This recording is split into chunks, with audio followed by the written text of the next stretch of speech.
Videos देखने के लिए सब्सक्राइब करें जनसत्ता.com, बेल आइकन दबाकर पाएं लेटेस्ट नोटिफिकेशंस।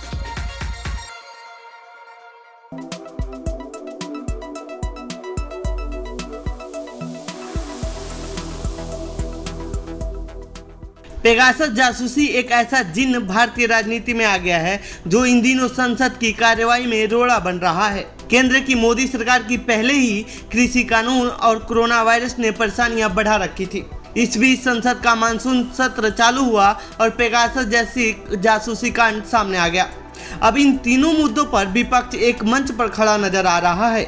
इसके चलते केंद्र सरकार की कोशिशों के बावजूद इस मानसून सत्र में लोकसभा और राज्यसभा की कार्यवाही लगातार स्थगित हो रही है, जिसको लेकर सत्ता पक्ष लगातार विपक्ष पर हमला कर रहा है। तो आइए जानते हैं इस रिपोर्ट में क्या यह पहला मौका है जब ऐसा हो रहा है। ये क्या बात करते हैं, इसमें कुछ हमने ये अननेसेसरली ए नॉन इशू बना के इतने सारे दुनिया के हजारों लोगों का अभी ऐसा स्पाइंग हो सकता है क्या?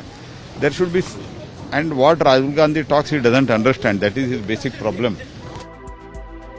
दरअसल इन तीनों मुद्दों पर विपक्ष संसद में बहस चाहता है, जिसकी वजह से मानसून सत्र में लोकसभा और राज्यसभा की कार्यवाही लगातार स्थगित हो रही है। मंगलवार यानी 3 अगस्त को भाजपा संसदीय दल की बैठक में प्रधानमंत्री नरेंद्र मोदी ने इसे लेकर गुस्सा भी जाहिर किया और विपक्ष के विरोध के तरीके को संविधान, संसद और जनता का अपमान करार दिया। हालांकि इस बीच पीएम को खुद यह याद नहीं रहा कि जिस विपक्ष के प्रदर्शन की वे आलोचना कर रहे थे, संसद में कुछ वैसा ही प्रदर्शन भाजपा के नेतृत्व वाले विपक्ष ने यूपीए 2 के कार्यकाल में किया था। हमारा सिर्फ एक सवाल है, क्या हिंदुस्तान की सरकार ने पेगासस को खरीदा, हां या ना? क्या हिंदुस्तान की सरकार ने अपने लोगों पर पेगासस हथियार का इस्तेमाल किया, हां या ना?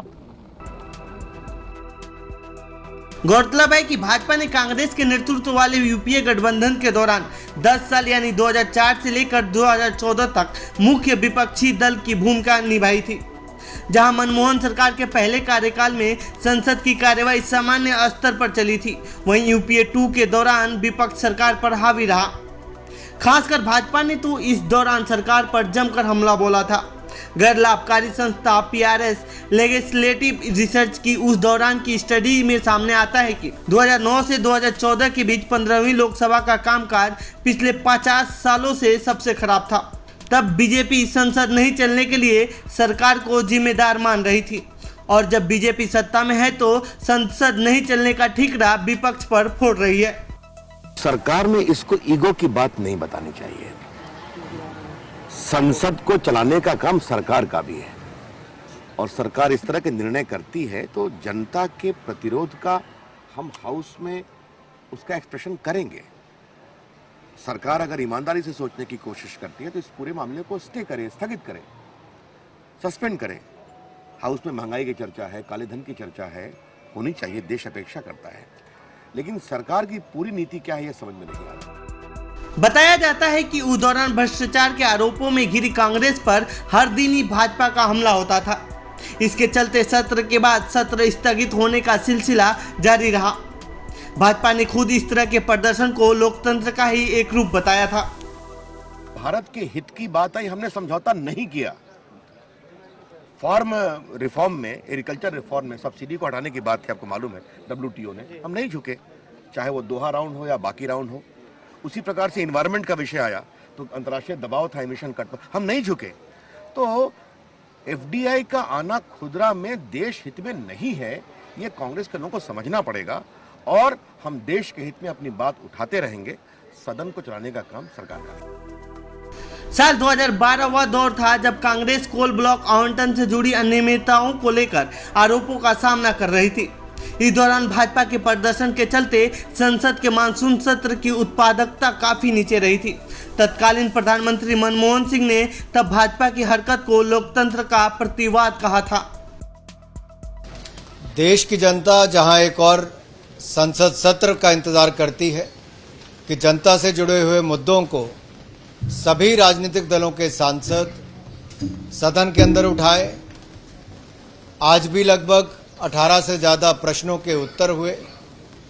अलग अलग दलों के सांसदों ने अपने प्रश्नों को रखा भी, लेकिन कांग्रेस और तृणमूल कांग्रेस के सांसदों ने जिस तरह से सदन ना चलने के लिए हर संभव प्रयास किया, वो विरोध कर सकते हैं, लेकिन उसकी भी एक मर्यादा है।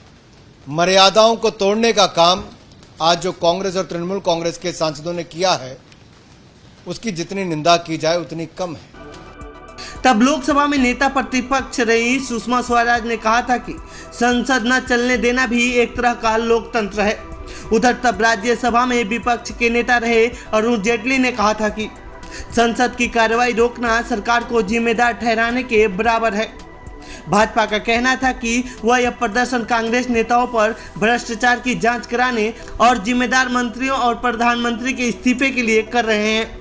जब अब सत्ता बदल चुका है तो क्या संसद में प्रदर्शन करने के मायने भी बदल गए हैं? आप हमें कमेंट बॉक्स में बताएं।